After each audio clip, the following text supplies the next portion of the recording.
everyone, it's Julian, and today I am going to be showing you how to make deep, funky house like Djoko. As usual, you can get the project file and samples and MIDI and presets, all of that stuff in this video in the description, and if you're a patron on my Patreon, check there, because it's already available. And yeah, let's dive in. So, this is what you heard in the intro. We're at 127 BPM, and the first sound that we have here is a synth chop, which sounds like this. So the way this is made is by taking this little sample, just like a little chop like that, and then what I've done is you can see I put it through a bandpass filter here, and then we've got the bandpass being automated to go like, well, like that. And so it's a really great technique with this style of house to get these kind of cool synth stabs because you get a lot of character. What happens is you're taking this big, kind of like already very full sound, and then just kind of giving it a bit of some movement to make it kind of fit into the track. So yeah, that's the idea with that. And then, of course, you tune it to the key of the track. Then I've just got the chorus on here like this. You can see just kind of spreading the sound out a little bit. And we also have a little bit of reverb, which you can hear that, just giving it a bit of space. After that, I have some drum bus to fatten the sound up, and then finally just the compressor side chaining it to the kick, and that is it for the synth chop. The next sound that we have here is this chord stab, which sounds like this.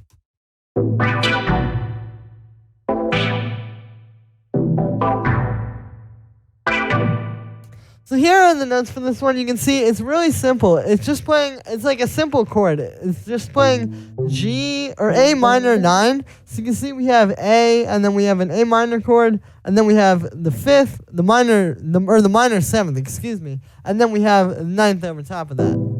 And there we go. And then that's just the same chord up here and down here. So very simple stuff. Just kind of taking this one chord. That's the key we're in is A minor. And yeah, just sort of playing around with it. And then with this one, you can see there's a lot of swings. This is with pretty much everything in this project file. But you can see like the 16th notes are pushed back quite a bit. So yeah, and then for the sound on this one, it's made using analog. What we've got is just a saw wave or a square wave and then a saw wave underneath it. The saw wave is an octave and a 5th up. So that's also adding to the sound because if you listen, like even when I just play one note, you're still getting that harmony there. So then when we play chords with that, you can hear like, they're very rich sounding. So yeah, and then I've also got this detuned a little, and then I've got those going into a low pass filter with an envelope on it, and then the filter is being automated.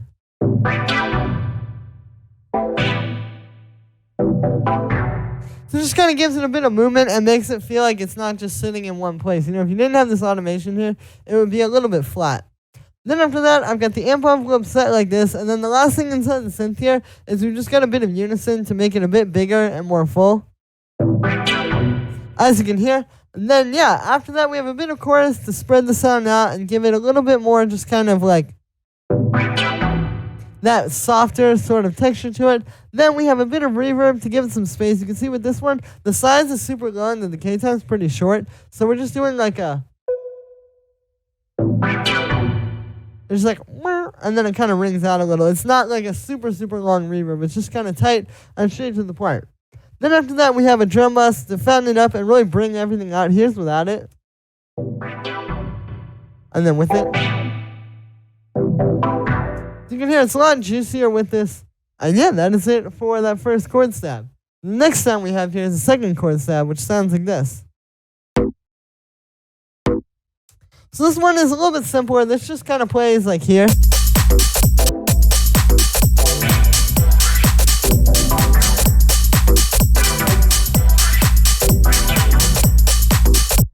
You can hear that just kind of like that little blah right there. So yeah, for the sound on this one, it's made using operator. I'll show you the chord first. You can see it's just playing this A minor 9, so same deal as that chord stab I just showed you a second ago. But yeah, for the sound here, it's just this simple kind of FM patch. We just have 2 sine waves. You can see I've got the second one up quite a bit higher than the first one. Here's without the filter. So you can hear we're creating this kind of like complex waveform, and then you just filter it down a little, and then I've got an envelope on that filter. So it's kind of like that. Then after that, we have a bit of chorus to spread the sound out, and then we have a bit of drum bass. You can see the drum bass is going pretty hard. I've got the drive up, got the crunch up, it's on the medium setting, I've got the transients up. Another thing you'll notice is if you look down here, you can see the gain staging on this sound is actually kind of wrong. Because see how coming out of the synth, it's like clipping a lot? So that's actually okay here, and the reason why is because if you look at the output of the drum bass, see how that's not clipping? So the sound that you're ultimately hearing is not clipping. If you don't know, the way saturation and drum bass and all these different types of effects that add kind of like color and like gain to your sound work is based on how much gain you're putting into it. So if we turn this down, you can see now we can get it. See, now it's not clipping, but you notice how it's a lot less crunchy sounding? And it doesn't have that same texture. So this is why we have this clipping coming out of operator. Is because we want to put that much signal into the drum bass, and then the drum bass will just give it some nice clipping, or some nice like crunchy distortion. But it's not going to actually clip coming out of the drum bass. So yeah, then after that we have the kick, which sounds like this.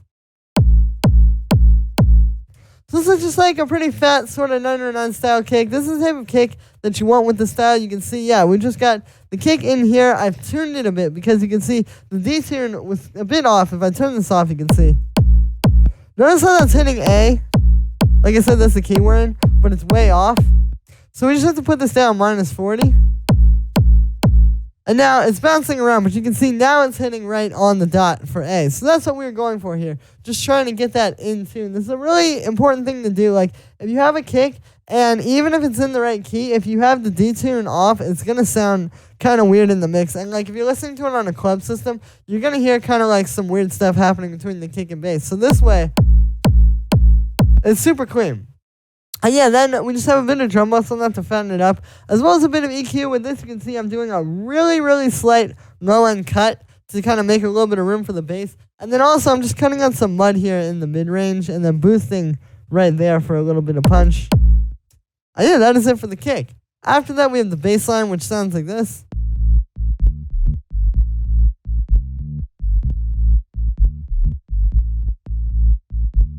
So here's the notes. You can see this is playing in A minor, just like everything else has been, because you can see, like, we just have A, and then D, and G, and, like, all notes pretty much in the A minor scale. It's a pretty simple bass line, because you can see it's really just playing, like, mostly A, and then a little bit of the G, a little bit of the D, and a little bit of C in there as well. But yeah, so this is what you want. If you're trying to make a bouncy bass line like this that's really funky, what you have to do is try and stick around the root note. Like, you need to focus it and make sure that that root note is really well established. That's how you're going to make a bass line like this work. And a really simple way to do that is to just make sure that most of the notes in the pattern are that root note. So that's what we did here. And you can see also with this one, there's a lot of swing, just like with everything else. Like I was saying, yeah, all the 16th notes are pushed back a bit. You know, it gives it that groove. Yeah, and then for the sound here, we've just got the sound using operators. So you can see I've just got 3 sine waves here. They're all in the same octave. It's a really simple sound. It's just really meant to be like a sine wave with a little bit more harmonic content on it. So here's without.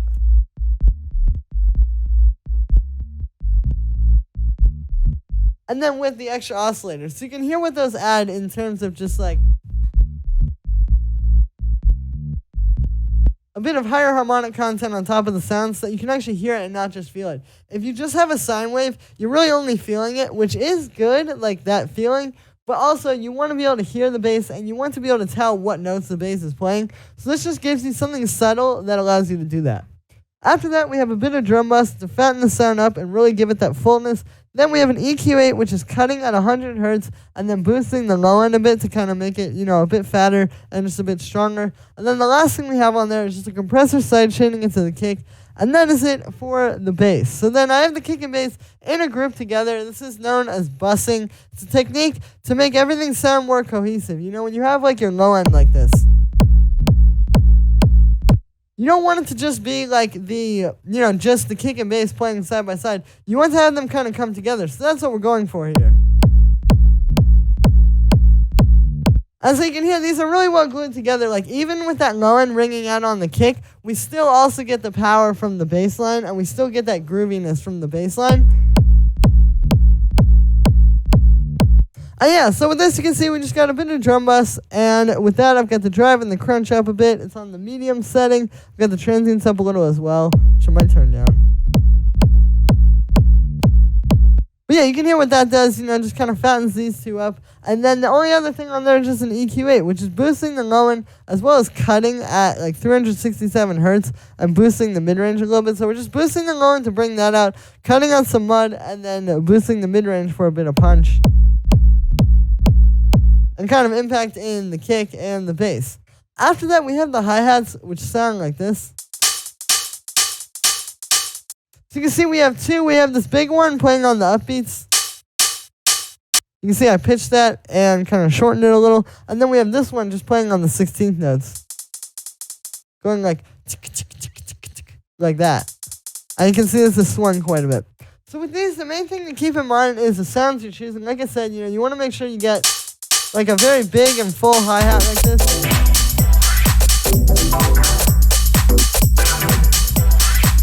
And then getting one that's kind of like sharp and tighter like that.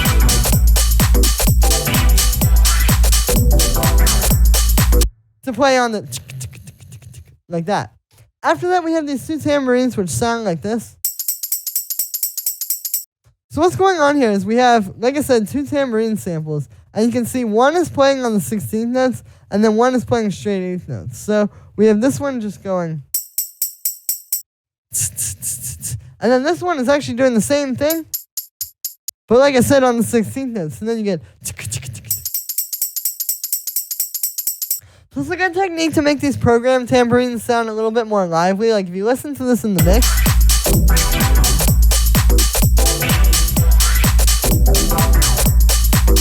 You get like kind of a more live sound where it sounds like the tambourine is playing off itself, and it's not just like of the same thing, but it's kind of a little bit more real sounding.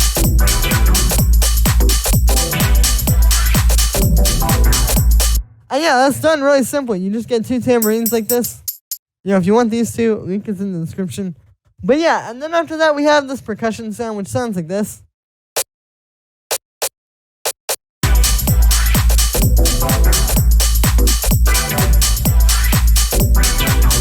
Which you can hear what that's doing. It's just kind of giving us that little, like, groovy percussion. This is really important for getting that kind of funky house sound. Just having something like this in there. Because if I turn this off, you can hear.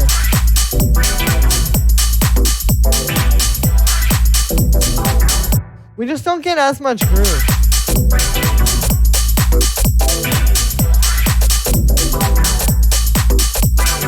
That really makes the groove a lot more intense. So with this one, yeah, really simple. Just this nice kind of percussion sound. And yeah, and then the last percussion sound that we have here is this clap, which sounds like this. So you can hear this one just playing on the 2 and 4. Really simple, just a nice kind of hard-hitting clap like this that just fits really well into the mix. The main thing with this one to keep in mind is just getting something that isn't going to be like too in your face. And it's going to kind of fit in the mix a little bit more while still having that like to it. It really still needs to have like the punch to it. So yeah, and then I've got all that percussion inside of a group here. Same technique as with the kick and bass. When you put these in a group and process them together, it kind of glues them together and helps to put them in the same space. Here's without this processing.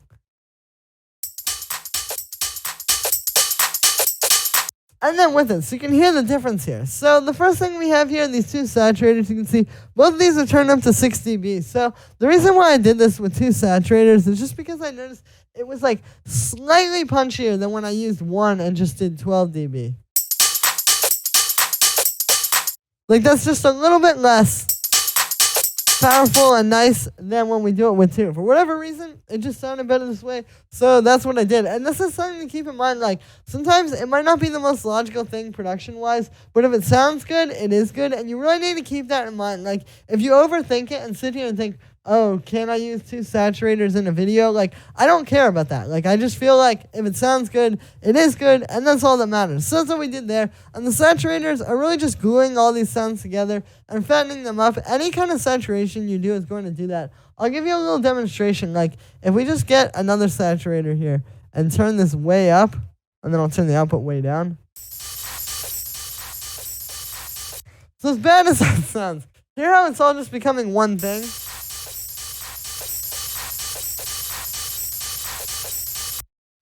So that's the effect we're getting. It's gluing all this together and kind of pushing it closer together.